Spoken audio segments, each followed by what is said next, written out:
বিশ্বনবীজি বলেন, ও আমার সাহাবী, বিশ্বনবী একজন সাহাবীকে লক্ষ্য করে বললেন, ও আমার সাহাবী, তুমি মাগরিবের নামাজের পরে কথাবার্তা বলার পূর্বে এই দোয়াটি 7 বার পড়বি। যদি তুমি এই দোয়া 7 বার পড়তে পারো, আল্লাহ রাব্বুল আলামিন মৃত্যুবরণ করার পরে তোমাকে জাহান্নামের আগুন থেকে রক্ষা করবে। সুবহানাল্লাহ। এই দোয়াটি কোন দোয়া? নবীজি বললেন, আল্লাহুম্মা আজরিনি মিনান নার। ও আমার সাহাবী, মাগরিবের নামাজের পরে যদি কথাবার্তা বলার পূর্বে দোয়াটি তুমি 7 বার করতে পারো, ওই রাত্রিতে যদি তুমি মৃত্যুবরণ করো, আমার আল্লাহ জাহান্নামের আগুন থেকে তোমাকে বাঁচিয়ে রাখবে। সুবহানাল্লাহ। এরপর ফজরের নামাজের পরে যদি তুমি কথাবার্তা বলার পূর্বে 7 বার পড়তে পারো, আল্লাহুম্মা আজরিনি মিনান নার। যদি তুমি 7 বার পড়তে পারো কথা বলার পূর্বে, ওই দিনের মধ্যে যখন তুমি মারা যাবে, আল্লাহ পাক জাহান্নামের আগুন থেকে তোমাকে রক্ষা করবে। সুবহানাল্লাহ। জোরে বলা যাবে না সুবহানাল্লাহ?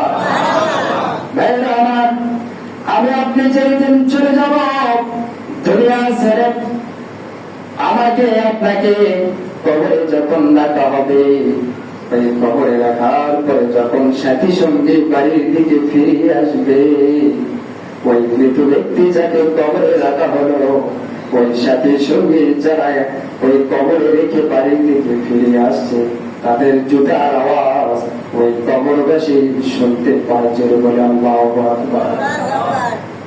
দুইজন ফেরেশতা আসার পরে ওই বান্দার নিকটে আমার আপনার নবীজির চেহারার সামনে তুলে ধরে বলে, এই লোক সম্পর্কে দুনিয়ায় তুমি কি বলতে, কেমন তোমার ধারণা ছিল? সঙ্গে সঙ্গে ওই ইমানদার বান্দা উত্তর দিবে, লা ইলাহা ইল্লাল্লাহু মুহাম্মাদুর রাসূলুল্লাহ। চিৎকার করে বলেন আল্লাহু আকবার। এই বান্দা সঙ্গে সঙ্গে বলবে, আল্লাহ ছাড়া কোনো মাবুদ নাই, ইনি হলেন আল্লাহর বান্দা ওয়া রাসূল।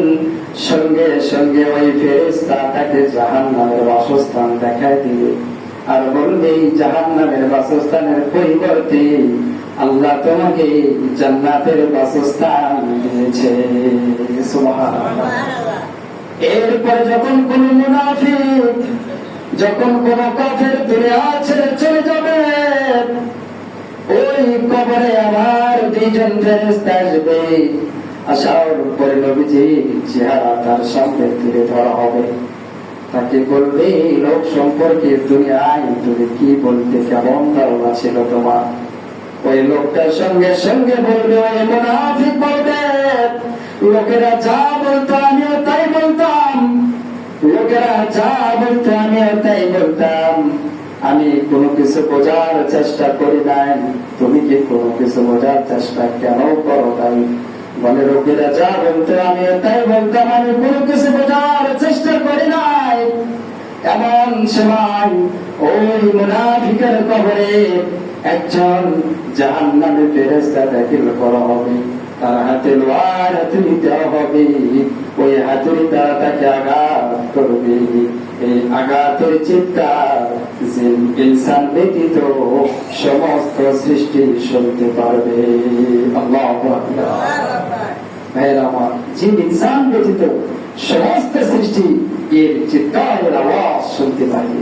সুতরাং আমরা কি পারবো সেদিন এই কষ্ট সহ্য করতে?